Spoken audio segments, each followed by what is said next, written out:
Hello friends, my self कीर्ति। हमने हिंदी का first lesson जो शुरू किया था स्टैंडर्ड 10 का, उसके अभी बस 2 पद बाकी है। वो हम शुरू करेंगे। उसके पहले आप मेरे इस वीडियो को लाइक कीजिए, शेयर कीजिए, सब्सक्राइब कीजिए। अच्छा लगे तो अपने फ्रेंड के साथ शेयर कीजिए। Thank you.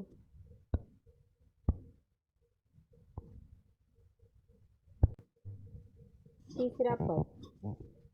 हमारे हरी हरियाली की लकड़ी, मन क्रम बचन नंदन नंदन उर। यह दृढ़ करी पक करी, जागत सोवत सपन दिवस निसी। कानह कानह जग करी, सुनत जोग लागत है ऐसो, जो करऊ ककरी। सू तो बादी हमको ले आए, देखी सुनी न करी। यह तो सूर तीन ही ले सौंपो, जिनके मन चकरी। हरि है राजनीति पढ़ियाए, समझू बात कहत मधुर करके। समाचार सब पाए, इक अति चतुर हेतु पहले ही।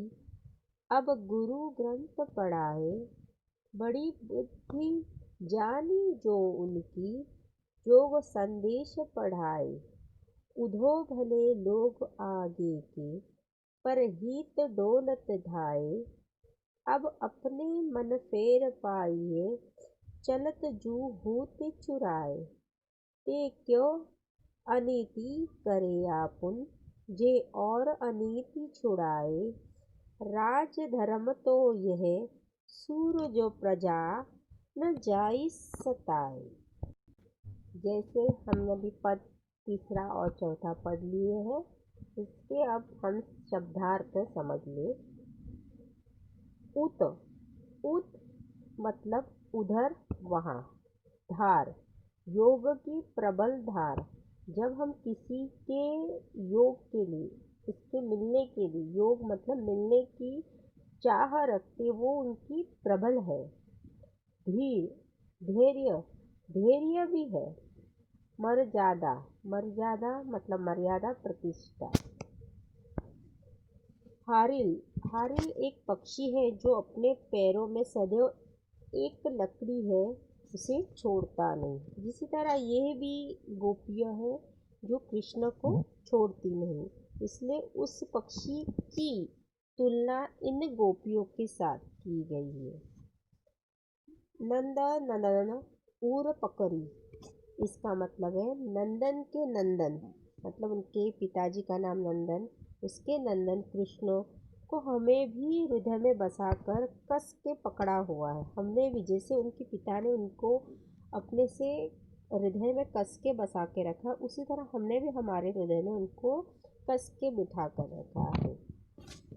जकरी मतलब रटती रहती है, हमेशा वो एक ही जपती रहती है। सु मतलब वह। व्याधि व्याधि मतलब रोग, पीड़ा पहुंचाने वाली वस्तु। जैसे हमें कोई चीज़ से रोग या पीड़ा होती है, वैसे कृष्ण की विलंब की मतलब कृष्ण उनके पास नहीं है, उसकी उनको पीड़ा हो रही है। करी करी मतलब भोग। तीनही मतलब उनको। मन चक्री, जिनका मन स्थिर नहीं रहता है उसे मन चक्री कहा जाता है। मधुकर घोरा, उद्धव के लिए गोपियों द्वारा प्रयुक्त संबोध।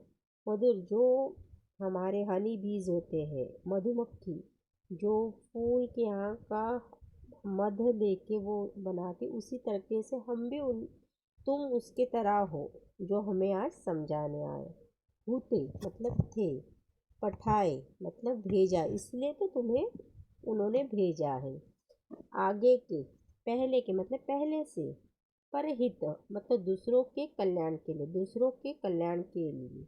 दौलत धाए घूमते फिरते थे, मतलब ये जो उद्धव है उन दूसरों के कल्याण के लिए घूमते फिरते हैं। फिर इसका मतलब फिर से, पाइए मतलब पा लेगी, हम उनसे फिर से पा लेगी। अनिति अन्याय, जो हमारे ऊपर अन्याय हुआ है। वैसे हमारा सूरदास का पहला जो पाठ है वो आज यहाँ पे समाप्त तो हो रहा है, पर उसके जो प्रश्न है उसे भी हमें समझना ज़रूरी है। तो आज के लिए मैं आपको 4 प्रश्न के जवाब सरलता से समझाती हूँ। पहला प्रश्न है, गोपियों द्वारा उद्धव को भाग्यवान कहने में क्या व्यंग्य निहित है? मतलब कि गोपियों द्वारा उद्धव को भाग्यवान कहने में वो क्यों व्यंग्य निहित है? दूसरा, उद्धव के व्यवहार की तुलना किससे की गई है? मतलब जो उद्धव कृष्ण का ये लेके आया है संदेश, उसकी तुलना किससे की है? जो हमें पद पहला उसमें उसके जवाब मिलेंगे। गोपियों ने किन किन उदाहरणों के माध्यम से उद्धव को उल्हाने दिए हैं? जो हमारा दूसरा पद है उसके अंदर गोपियों ने उनके कौन से उदाहरण दिए वो बता रहे हैं। और चौथा है, उद्धव द्वारा दिए गए योग के संदेश ने गोपियों को विरहिन में घी का काम कैसे किया? मतलब उद्धव तो कृष्ण का संदेश देने आया, पर गोपियाँ उस पे इल्ज़ाम लगा रहे, उस पे दोष कर रहे कि तुम एक हम तो पहले से ही कृष्ण से, उनके विलोम से हम पहले ही दुखी है, उसके उसे ऊपर आप जैसे कहावत है आग के ऊपर घी डालना तो आग जल्दी जल उठती है, वैसे ही हमारे विलोम से हम पहले ही पीड़ित हैं और आप आके अब ये हमें संदेशा दे रहे कि कृष्ण अब यहाँ दोबारा नहीं लौटेंगे।